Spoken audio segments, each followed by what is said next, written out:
It was one of the most brutal murders in county history, detectives told me. They hunted him all night, caught him early in the morning. When they told him he could see a lawyer, he said, "No, I want to see a chaplain instead." So they called me back to the station.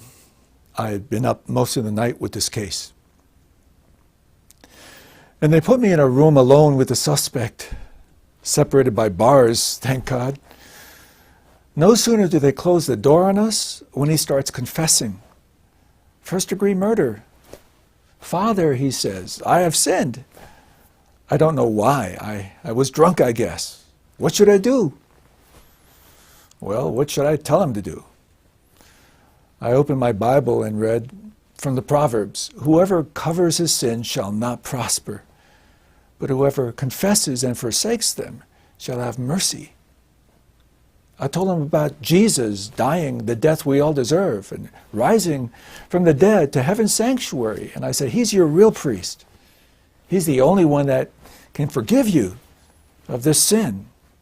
I explained how we could come boldly to God's throne of grace, and he did. He wanted to pray. He accepted Jesus right there with me. But something about it just didn't seem right. I believe in radical grace, but grace for this guy seemed way too radical, way too soon. He had blood on his hands, literally, on his fingernail cuticles. I thought I could see dried blood from his victim.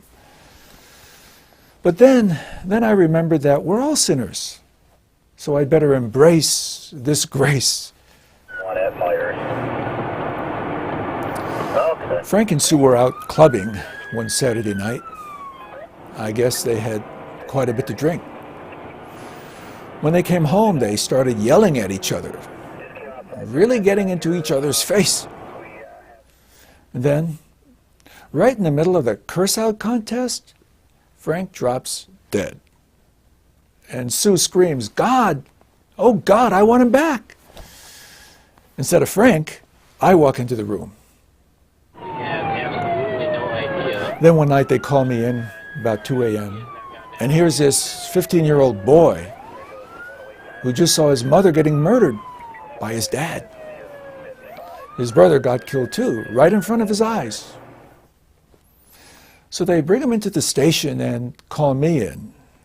I see him through the window sitting there with his hands all bloody from trying to help his mother and brother. And the detective tells me, the first thing you've got to do is keep him from washing his hands. We've got to do a gunshot residue test. Would you try to explain that to him and get him to cooperate with us? And then would you get him to talk to us too? I seem to develop some kind of specialty about death notifications. One of the dispatchers started calling me the buzzard. You see, cops indulge in a morbid humor to help them cope with tragedies. So that became my nickname, the buzzard. In fact, at the holiday awards banquet, they gave me this silly plaque. It had the cartoon of a large bird and said, "If it's a coroner's case, send for the buzzard." How did I become a specialist in doing death notifications? Because I know that Jesus conquered death, and he reigns in glory in heaven's sanctuary. And that's where he helps us from in our times of desperation.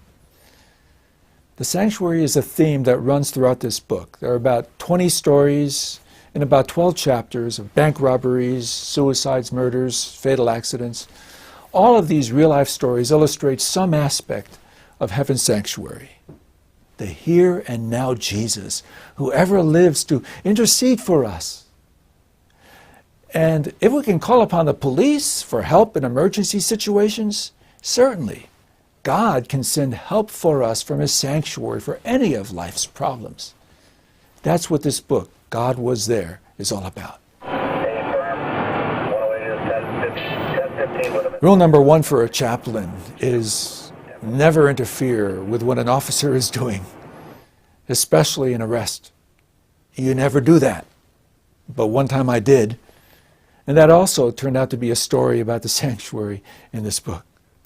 Once on a ride-along, I was chatting with the officer, and dispatch interrupted with a chilling message. A little girl was being kidnapped outside a Mexican restaurant. So we hurried over there.